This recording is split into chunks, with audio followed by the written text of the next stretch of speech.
The 17 Sustainable Development Goals represent humanity's aims for the future. Achieving these goals together would see the end of poverty, inequality, and climate change in our world.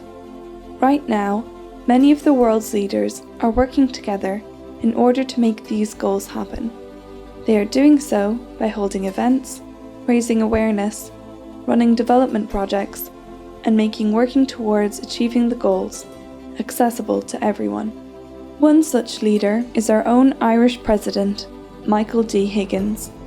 Since Douglas Hyde opened the gates of Áras an Uachtaráin for the very first garden party, it has become an important tradition.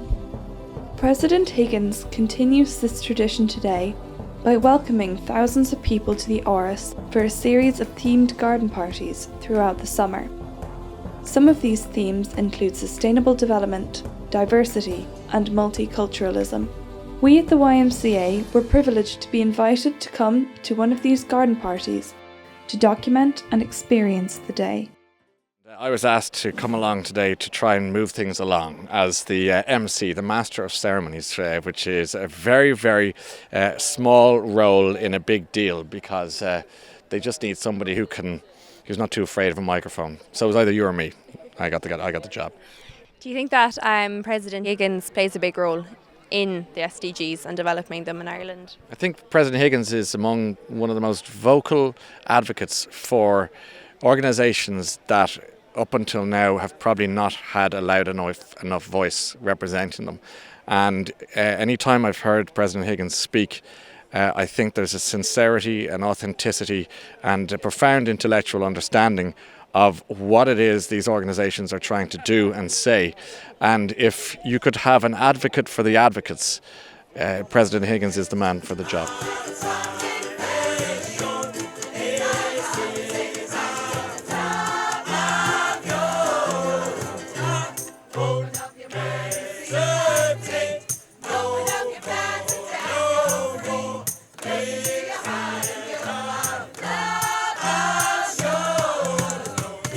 The SDGs are very important because it is a commitment, the whole global community, to achieve something with some time bound and with showing some results, which could be an objective, which could be measurable and I hope attainable.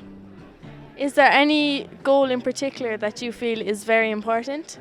It's the one on health and on women. I think Ireland has a key role to play in ensuring that the Sustainable Development Goals move from being aspirations to being seen as rights for people, the people who are often forgotten. Everything from clean water to tackling climate change, to alleviating poverty and removing inequalities in the world. I think all of those things, Ireland has a key role to play in that. Do you think events like today will make people more aware about the importance of the Sustainable Development Goals? I think it's a reminder to us. I think today is nice, it's lovely weather here, but it's a reminder to us when we see all the different groups that are working. There are people here from the development sector, from the environmental sector, from the community and voluntary sector.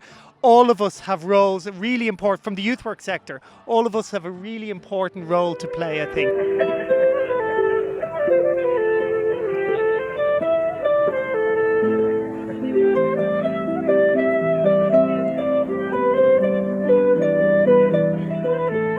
I'm very honoured to be invited to represent Goal and to be invited into the President's beautiful home. This kind of event and what the President brings to the Goals is, I think it's kind of just trying to bring the goals home, because maybe a lot of people in Ireland aren't that familiar with the Sustainable Development Goals and the fact that these are not targets only for developing countries, they're for us as well. And the President, he articulates that, and he can bring that message home to an audience that mightn't engage so much otherwise.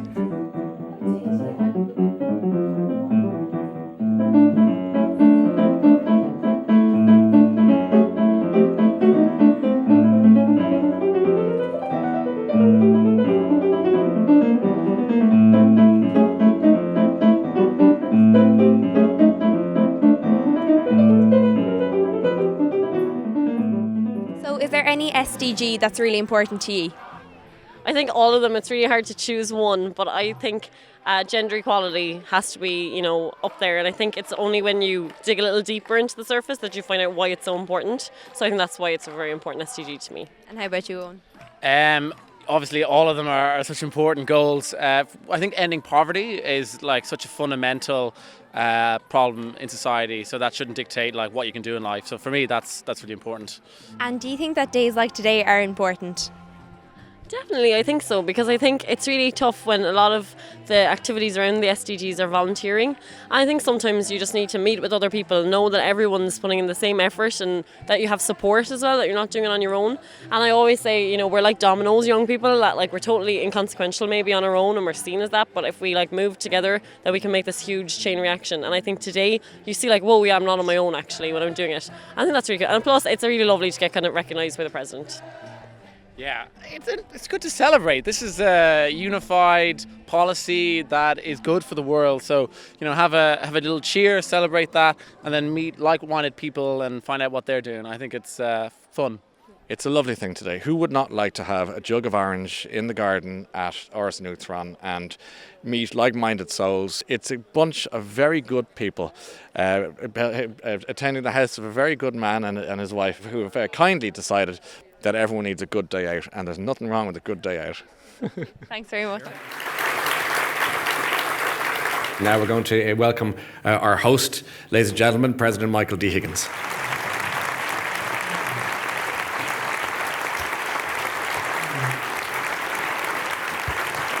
Hello, please. Gwni cór ar an gétal siastá fircin fóilse roimh go léir, agus áthas ar am go raibh si bhíonn teacht agus ar mahan héanas ar ma san ma bhain céile saibhín. Tá fóilse le raibh Ryan agus a bháthar agus a bheit inínacha. You're most welcome. I want to welcome Ryan and his mother and his two daughters and all of you. May I say straight away that putting together this particular themed garden party, I think is best described as a collective for sustainability. Because we have represented here the NGO sector, we've all represented Irish exporters, we have represented Irish business, the Irish trade unions, social justice, everybody is here. And I can't tell you how pleased I am that we are all in the same space. So this is a very positive garden party in which we are celebrating, as it were, our partnership for sustainability. Good economics, making the case as well that a sustainable economics is good economics. Sustainable business is good business. Sustainable economy gives the best guarantee for workers' dignity and workers' future in the present generation and in the future. So Sabina and I want to thank all of you from wherever you have come, representing whatever group you do, for coming and being with us this afternoon. Really, I think that as President, maybe among the moments that have been very significant last year were two big decisions. One in relation to sustainable development in New York, and the other in Paris in relation to responding to the threat of climate change. And what we're faced with, I've been in recently at the Humanitarian Summit in Istanbul, is turning words into actions. And words into actions not at the level of states only, but at the level of different parts of the economy. But look at in our own lives as well. And all of us here, from with our personal behaviour in our communities, there are things we can do to be able to address the issues of climate change, and there are things we can do to promote sustainable development. We have to, I said I was in Istanbul, maybe the most moving and one of the shortest speeches was from Nauru in an atoll, which rising sea levels will mean they will all either have to leave altogether, abandon their island. But that island at the moment is also the island to which, if you like, those who are refugees trying to get into Australia are deposited. So you have people threatened by climate change, and that island, that atoll, at the same time, is also the one that is the most threatened. The issues of climate change are not academic issues. As I speak, there are 53,000 people every day displaced because of natural disasters. That's one issue. There are 42,000 every day displaced by acts of violence. So we are challenged to have a diplomacy that will be able to see conflicts in advance, intervene quickly and effectively, and be able to respond effectively. Many of you here, all of the different NGOs, international and others, you know very well what I'm saying. This morning I was speaking to the Immigrant Council for Ireland about the importance of words being turned into actions and of us being authentic in our responses. I spoke about the 14% of what is needed in humanitarian assistance for Syrian refugees, which meant that just less than 2 years ago, half the Syrian refugees got no vouchers for food at all. And of those remaining, the 49%, it was reduced from $30 to $19. We are all challenged to find answers to issues of climate change. We're all challenged to be real about sustainable development. And very often, people who have come from the academic world, we discuss the big words that have informed all our lives. Words like freedom. We're doing it this year in commemoration. But freedom fundamentally is about freedom from hunger, freedom from poverty, freedom from fear on our fragile planet. And I think Ban Ki-moon put it when he said about global hunger. 800 million people in extreme hunger, 1.6 billion people suffering from malnutrition, children stunted. And he said, global poverty, he said, global hunger is rooted in poverty. Poverty that is exacerbated by increasing inequality. And the good news about it all is that all of you here, and I'm delighted to see here the representatives of farmers, representatives of industry, and so forth. We can all do much about it, but it means changing. And therefore, that's why it's important that we're all in the same tent, as it was. An expensive tent, mind you. Now, I have to tell you that the necessary changes that are needed to take place have to take place at the level of our thinking, the level of our policy, at the level of our practice, at the level of everything we do. And you are all crucial to us in ensuring that it is an inclusive conversation. I want to thank the media for coming because they're very important in fact, making sure that we discuss these issues with the seriousness, but also with the thoroughness, and with the respect for each other's opinions that are very, very important. I want to thank all those specialists within the media who have already been writing about climate change, poverty, food security, gender equality. Ryan mentioned about gender equality. You know, again, another example of turning words into actions. Of the humanitarian budget, 1% is spent on eliminating gender violence. And of the total amount spent on development, it's less than 1%. We need really to be for real, and we need to be authentic in relation when we make promises and to make commitments. But my main key message today is that the Irish people have a great opportunity in giving a lead in relation to all of these issues. The science, for example, in relation to climate change, that's accepted now. But what we need now to do is to get acceptance for a shared strategy that will turn our words into action. I think as well, on our continent, on our planet, our vulnerable planet at the present time, there are the largest number of displaced people since World War II, 59.5 million people. They will on average be displaced for 17 years. And in the last figures for about 2 years ago, only 1% get an opportunity of returning home. Now, here's our issue as well, is that by 2050, our population and the planet will have increased to 9.4 billion. That's an increase of 2.4 billion. And 1.3 billion of that will be in Africa. 28% of the population increase and 40% of the young people. And are we to look at Africa and say, you must do things in the way that we've done them, that put our planet into danger in terms of sustainability, that recreates poverty, that doesn't solve the problem of hunger, and so forth.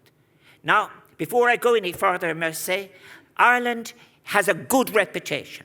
And I want particularly to thank Minister Naughton, for example, for being with us this afternoon. You honour us by being here. And I think also, as well as you have yourself said, I think, in relation to responding to these issues I speak about, we need an whole-of-government response. We need all of the different sections of government, sections of partnerships and so forth, to work together to make meaningful progress in relation to climate change and in relation to sustainability. It isn't, by the way, of help at all, as I said this morning, to keep referring to, as if this is a problem, referring to people who should be like our own people who went across the Atlantic to Canada and who were lost at sea, referring to such people as swarms or flocks or blocks. There are people whose dignity is terribly important. We have obligations to refugees, and we must approach migration in a way that respects human dignity. But finally, I just wanted to say this. It's laid out for us, 17 goals there in sustainable development, 169 achievable targets. And all we need for it is everybody to take responsibility, to talk about it, spread the word about it. And the good news about it in relation to all of this is that we are welcomed around the world for our work for peace. We're welcomed around the world for our work for development in different places. And for the way in which, for example, the Irish ambassador to the United Nations has again been chosen to do the preparations for Ban Ki-moon's conference in September on the refugee issue. He worked with the Kenyan ambassador on putting together the conference on sustainable development and in Paris. So I think that this is really very important. I do want to say this, that now is that there's an interesting sociologist. I used to be one of those myself some time ago, but I was reading recently and he said, we have choices in Europe, for example, about building a political community around values we share, or else we can lapse into building political community around grievances and having an auction of grievances. The truth of it is, we have a great opportunity of putting the stamp of humanity on our future, and at the same time achieving these great issues. All of you here, you are practitioners, and you know in relation to, so we're honoured that we put the IFA here, the young president of the IFA. If we're going to have 9.4 billion people, it requires 40% production and increase in food production. We have to do that sustainably. And it is not only the issue about moving food across the planet to meet hunger. It is about creating the capacity for food production in a sustainable way, as close as possible to where you have women in Africa working, for example, without title to their land. Now, that's the message, and that's why we're here, as we say, the collective for sustainability. And I think in order to help us and sustain us in our way today, we arranged for the weather, very shaky, but then we have said you are welcome to the grounds, to the house, to everything. You can see Slievnaman out there and the armoured car. You can see the other things. We have had no offers yet on the Rolls Royce, and no reasonable offer refused, as I said. But I want to say as well that all of this is made possible by our staff here, who are generous and who I get hundreds of letters thanking them. They work extra hard. They make this opening up of the Áras to the people of Ireland possible. I want to thank them for their good humour and, of course, which you'll see in a moment, I hope, their culinary skills. I want to thank Civil Defence, John of God, for their helping us with the programmes. And I also want to thank the Army and ERCO for their help. They provide Slievnaman for us, and also the United Nations vehicle that we have out there. I want to thank our entertainers, Dennis Scully, St. Patrick's Pipe Band, the Dublin Ukulele Collection, the Old Town Rounders, the Willoughby Brothers, Bully's Acre, and all of the other musicians. And as you know, things start on the Late Late and are followed on the radio early in the morning. So therefore, that's why it's particularly, we're so pleased that Ryan Tubridy agreed to come along and be MC this afternoon.